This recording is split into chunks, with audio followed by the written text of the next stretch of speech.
All right. We don't have too much time here if we want to stick to our typical time on this podcast, but it's okay to go a little bit over. We have our discussion section. No sponsor for this because we already got 2 sponsors out of the way. Not that there weren't any. So this discussion section, again, it was just a question that was posed in our Q&A section in the Discord server, but I liked the question so much that I decided, you know what, let's make a whole discussion section about this. And the question is from, I didn't write it down, I think it's Matisse. I have it at the top. Yeah, Matisse, Matties, in case I'm butchering his name. He asks us, how did we get into VR? Which is, I imagine each of us have a story to tell there. Yes. Full of adventure and excitement. I actually did a whole video on the history of my love for VR. I will give you the Cliff Notes version because it's pretty intense. But basically, the first thing I ever knew about VR, when I was a kid, there was a family fun center in my town, and they had brought in this huge booth. You couldn't even see inside of it, some sort of virtual reality booth. And I wanted to play it so bad. But it was $20, which was a ton to my family. Rip doesn't really understand what I'm talking about here, but it was a lot of money to my family. I couldn't do it. But for the rest of my growing up, I always thought, man, what was that? I really wish I could have played that. Fast forward to like 2011, I think, we got our first iPad. And there was this random first-person shooter game we got on it, but it was really unique. So instead of using joysticks on the screen or something, you held the iPad up in the air, and it would use the gyros and everything inside, so that when you turned it, your character was turning inside of the world.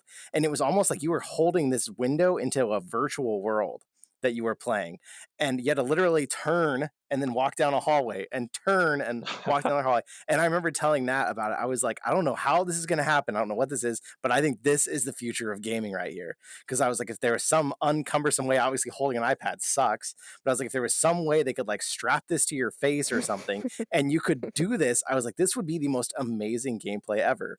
And then a couple years later, I started seeing videos of the Oculus DK1, and I was like, that's it. That's it right there. That's what I want.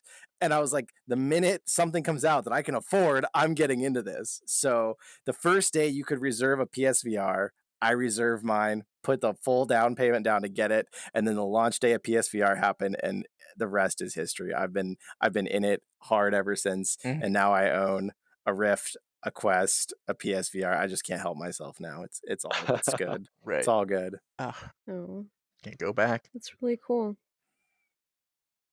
Who else? What about you, Adam? Well, I probably have the most boring of all the stories.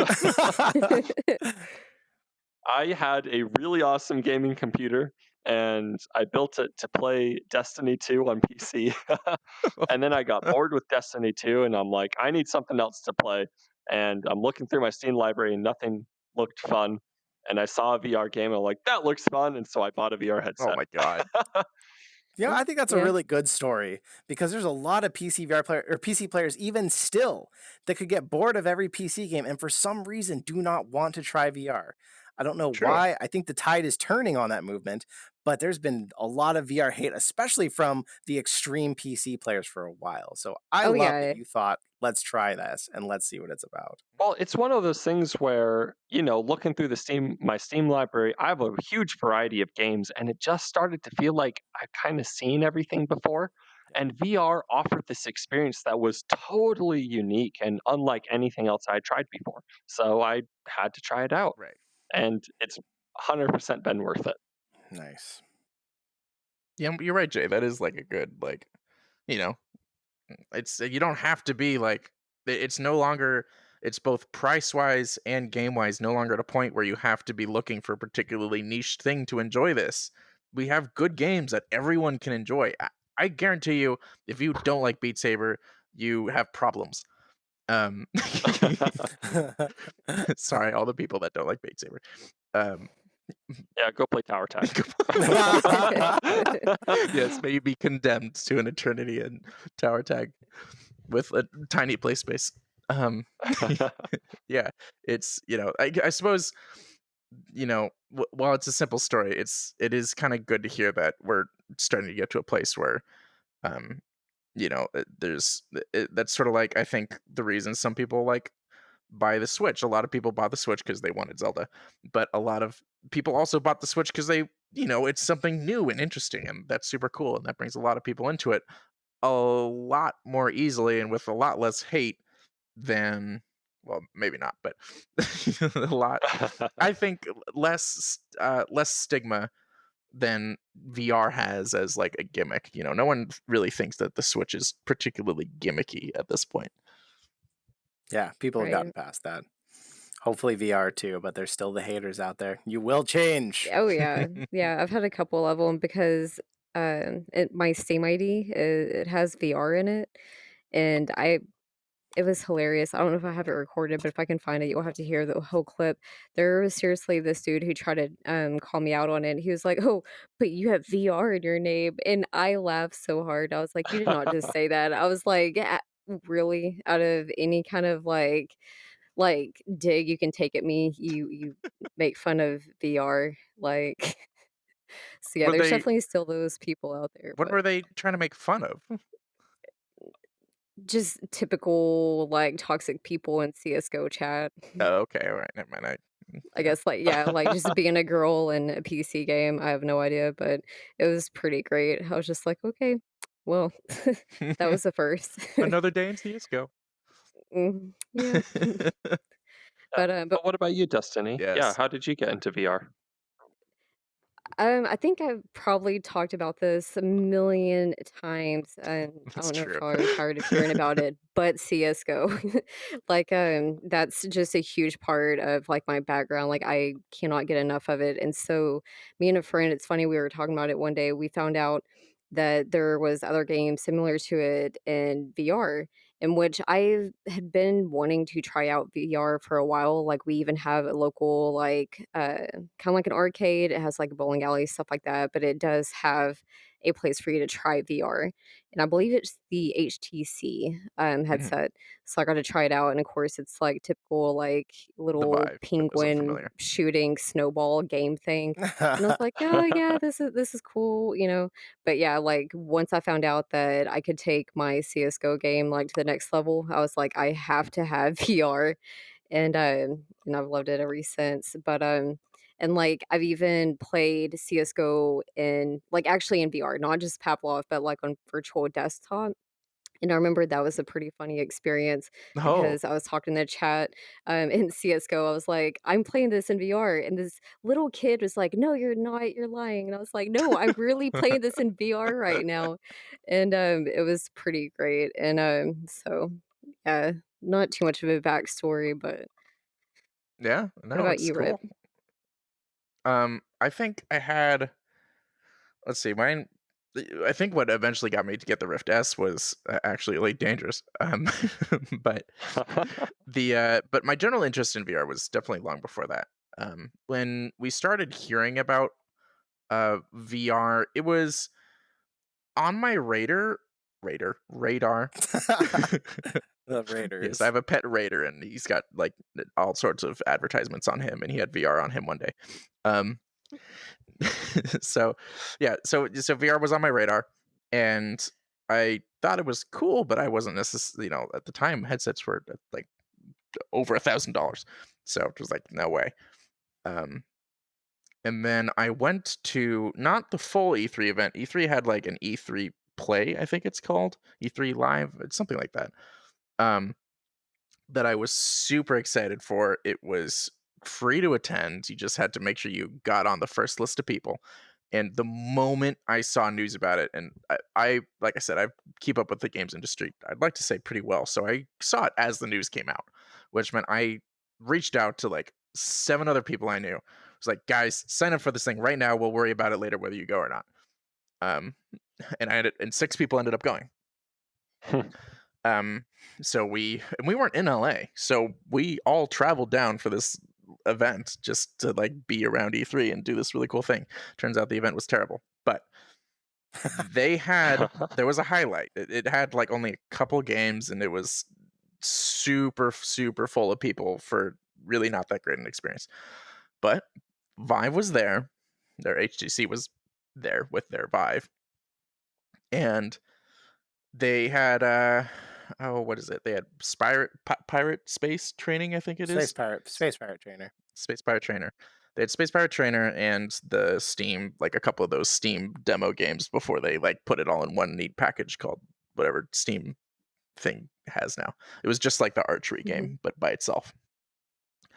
And oh my gosh, my mind was blown. I was not expecting it. I was like, this is the coolest thing I've ever done in gaming.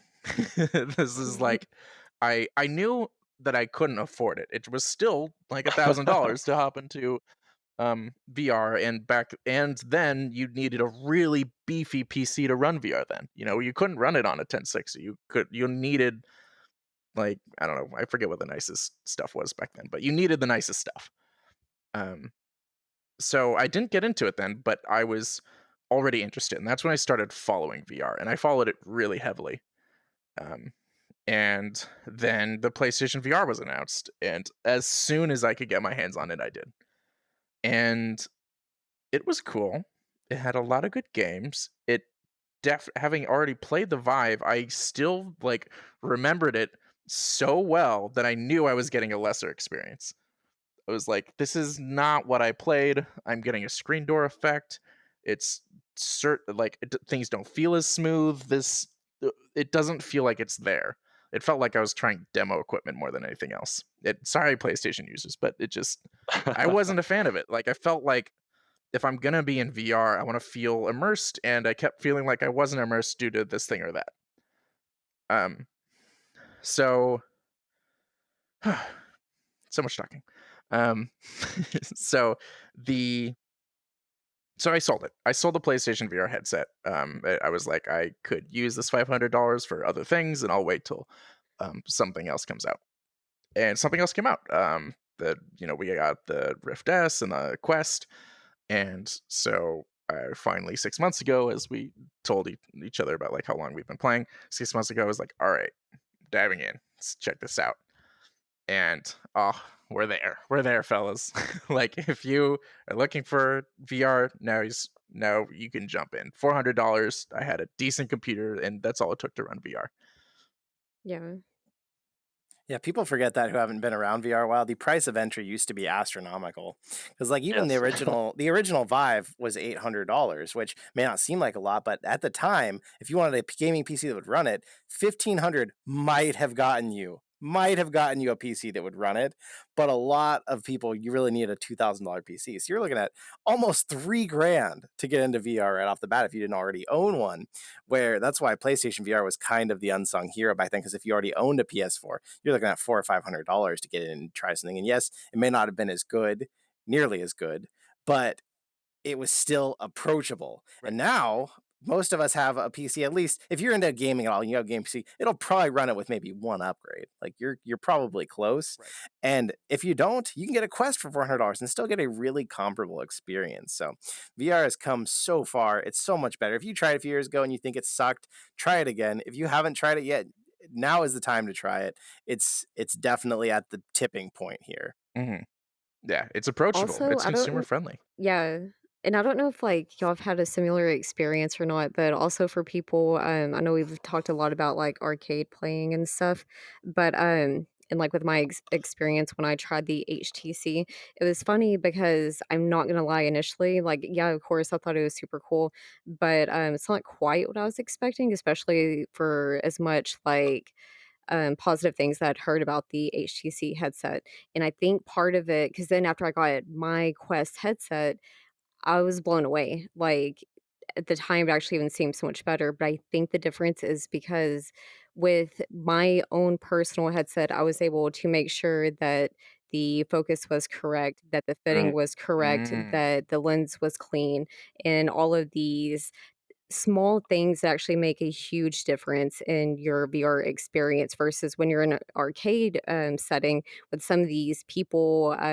that, especially where I went, like it wasn't, since it wasn't only about VR, the people weren't specialized in it. You know what I mean? So they basically just kind of have you throw it on They don't adjust anything, and then they just have you start playing. So you don't the whole time, like, I felt like it was smudgy, and now I know that, yeah, it definitely was, like, it shouldn't have been like that. So, yeah, if anybody even had an experience like that, make sure you go to, like, a legit, like, VR place where they can properly, give you a real VR experience, like, Mhm. so that way you're not turned off by it. Well, don't go Go right to a now. friend if you know one. Yeah. Yeah, Yeah. exactly. Oh, that too. Yeah, that too. Like, I think now I do know one person that has VR, but I don't really know anybody in person that has it Mhm. up until They're gonna give you a recently. much better experience, even than arcades a lot of times. I went to a V-arcade called V-arcade, and they put me in, I swear, a child-sized driving simulator. I thought Oh, it was gonna be no. so cool, and it was a horrible experience. I couldn't even hit the brakes because I couldn't get my knee over to hit the brakes. Like, this thing was so Aw. tiny. You can get a bad experience anywhere, and the equipment has Yeah. gotten much better too. The screen door effect is what you'll hear about, talk about. That first Vive had terrible screen door effect. I don't know what you're talking about, Rift, about the PSVR having it. The Vive, I think, had the worst of the first three headsets. This wasn't like The early Rifts, Vive. This was by then they'd already okay, the like upgraded ones are way better. yeah. But if you tried first gen, people, the screen door effect was terrible. It has come a long ways. This Rift S, it's very hard to even see the screen door effect on this thing. It's there, but it's hard to see it. Mhm. Not like the old Yeah. days.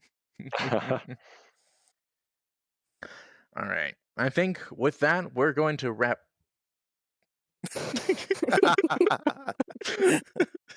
Jay's throwing things at me.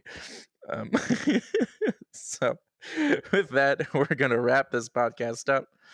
If we answered a lot of questions today, which was super cool. Looking forward to doing that next podcast. If you'd like to take part in that, join our Discord community if you haven't already. Again, links everywhere. It, it I think we're somewhat searchable now. If you look up Full Dive Gaming podcast in Spotify, we're sorry, if you look up virtual reality gaming in Spotify, we're the top result now, which I'm super psyched about. Um, we're still not virtual reality though. That is a number of podcasts ahead of us still. Oh, We're we'll getting get there. there. We'll get there. So thanks for tuning in, guys. Check links for I don't know wherever. We've got a lot of stuff now. It's hard to like cover it all in one broad stroke. But check the show notes. We're offering a lot these days. Thank you for tuning in. It's been awesome. Thanks for watching or listening. Bye, everybody. Bye. Bye.